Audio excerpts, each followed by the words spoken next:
Mirë se erdhët. Sot do të zbulojmë kuptimin e një prej shtyllave themelore dhe adhurimeve më të rëndësishme në Islam, agjërimin. Kjo është një praktikë me një domethënie shpirtërore jashtëzakonisht të thellë, e cila siç do ta shohim, shkon shumë më larg se sa thjesht heqja dorë nga ushqimi dhe pija. Mirë, le të fillojmë me këtë thënie jashtëzakonisht të fuqishme. Ky është një hadith kudsi, pra fjalë të Zotit të transmetuara përmes profetit Muhamet. Dhe kjo, që në start, na tregon diçka shumë të rëndësishme. Agjërimi nuk është si adhurimet e tjera, ka një status krejt të veçantë.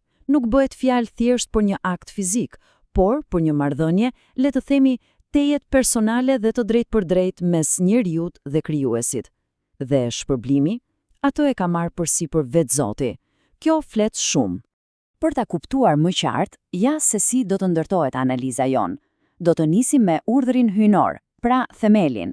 Më pas, do të shohim rregullat praktike. Pastaj, do të zbresim në thellësi te dimensioni brendëshëm, shpirtëror, dhe në fund, do të flasim për shpërbimet e shumta që vijnë si rezultati i tij. Atëherë, le të fillojmë nga fillimi, nga themeli. Pse agjërojnë muslimanët?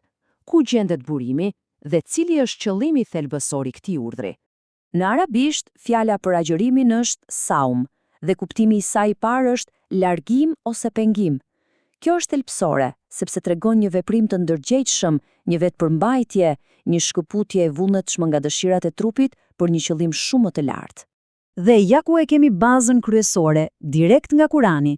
Ajo që është vërtet interesante këtu është se ky ajet jo vetëm që e bën agjërimin një detyrim, por na kujton se kjo praktika ekzistuar edhe te popujt e mëparshëm, pra ka një vazhdimshmëri. Dhe qëllimi final, që ju të ruheni. Pra, nuk është thjesht një detyrim për hir të detyrimit, por një mjet për të arritur devotshmërinë dhe vetkontrollin. Mirë, tani që kuptuam themelin shpirtëror, le të kalojmë tek ana praktike, cilat janë rregullat konkrete që e drejtojnë këtë adhurim nga agimi deri në perëndim të diellit. Tani, le t'i hedhim një sy anës praktike. Kush duhet të agjërojë dhe, po aq e rëndësishme, kush përjashtohet? Në të majt kemi kushtet bazë: të jesh musliman, të kesh arritur moshën e pjekurisë, të jesh me mendje të kthjelltë dhe i shëndetshëm. Pra, kushte mjaft të qarta. Por, shikoni pak në anën e djathtë. Këtu shihet një aspekt tjetër i rëndësishëm, fleksibiliteti dhe mëshira. Udhëtarët, të sëmurët, të moshuarit, gratë me arsye specifike, të gjithë përjashtohen. Kjo na tregon se nuk është një detyrim i verbër, por një adhurim që merr plotësisht në konsiderat rrethanat individuale. Pra, çfarë e prish agjërimin? Këtu janë pikat kryesore. Çelësi këtu është fjala me vetdije. Këto janë veprimet të qëllimshme, të kryera mes agimit dhe perëndimit. Interesant është se nëse dikush ha ose pi diçka pa dashje, në harres, agjërimi i tij mbetet i vlefshëm. Kjo sepse qëllimi është disiplinimi i vullnetit, jo ndëshkimi për një gabim të pavetishëm. Okej, i pam rregullat e jashtme. Tani është koha të zbresim më thellë te dimensioni i brendshëm. Kjo është zemra e vërtetë e agjërimit, sepse siç do ta shohim, ai është shumë më tepër se sa thjesht të mos hashet mos pish. E kjo na çon te pyetja më e rëndësishme. A është agjërimi thjesht një çështje stomaku bosh? A është qëllimi vetëm të ndjejmë urinë? Përgjigjja, pa asnjë mëdyshje, është jo. Stomaku bosh, në fakt, është vetëm pika e nisjes. Është mjeti, por kurse nuk është qëllimi final. Dhe kjo thënia e profetit Muhamet e sqaron këtë më mirë se çdo gjë tjetër. Ky hadith është kristal i qartë.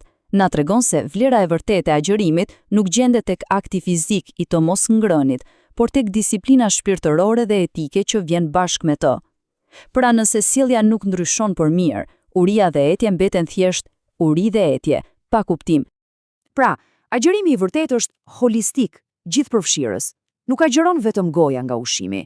Agjërojnë syt duke u ruajtur nga shikimet e ndaluara. Agjërojnë veshët duke mos dëgjuar thashëtheme dhe fjalë të kota. Dhe sigurisht, agjëron gjuha, duke u përmbajtur nga gënjeshtra, përgojimi dhe çdo fjalë e pahishme. Është një trajnim intensiv në vetkontroll për gjithë qenien tonë. Dhe pas gjithë kësaj përpjekjeje kaq të thellë, cili është shpërblimi? Pasi pam detyrimin, rregullat dhe thelbin e tij, le të shohim se cilat janë frytet e shumëllojshme të agjërimit. Për atë që agjeron, ka dy momente gëzimi shumë të veçanta. I pari është ai gëzimi i menjëhershëm, këtu në tokë, Në momentin e iftarit, është ndjesia e lehtësimit dhe mirënjohjes për begatitë e Zotit, por ky gëzim i vogël në fakt është vetëm një paralajmërim i gëzimit të madh, atij shpirtëror, takimi me Krijuesin, që është edhe shpërblimi përfundimtar. Dhe përfitimet janë të shumta dhe prekin çdo aspekt të jetës sonë. Agjërimi i vre fre egos, na mëson durimin, na bën më empatik, duke na kujtuar gjendjen e atyre që vuajnë nga uria çdo ditë. Siguron unitet shoqëror kur komunitetet të tëra agjërojnë dhe çelin iftar së bashku. Dhe po, ka edhe përfitime fizike, si rigjenerimi i trupit. Një pastrim fizik që shkon krah për krah me atë shpirtëror, duke krijuar një ndjenjë të plotë ripërtëritjeje. Profeti Muhammed e ka përshkruar agjërimin pikërisht si një mburoj. Le ta mendojmë pak kështu, është si një ushtrim intensiv shpirtëror që na forcon vullnetin dhe karakterin, dhe kjo mburoj na mbron nga mëkatet dhe dëshirat e ulta, jo vetëm gjatë Ramazanit, por na jep forcë dhe rezistencë për të gjithë vitin. Dhe për ta përmbyllur, le të reflektojmë mbi këtë imazh të mrekullueshëm, një portë e veçantë në parajs, me emrin Rejjan, një emër që lidhet me shuarjen e etjes, e cila është e rezervuar vetëm për ata që kanë agjëruar. Kjo tregon derin e jashtëzakonshëm që Zoti i jep këtij akti të përkushtimit të plot. Pra, në fund pyetja që mbetet nuk është thjesht se si ta agjërojmë, por si ky agjërim mund të na transformojë jetën tonë, tërësisht.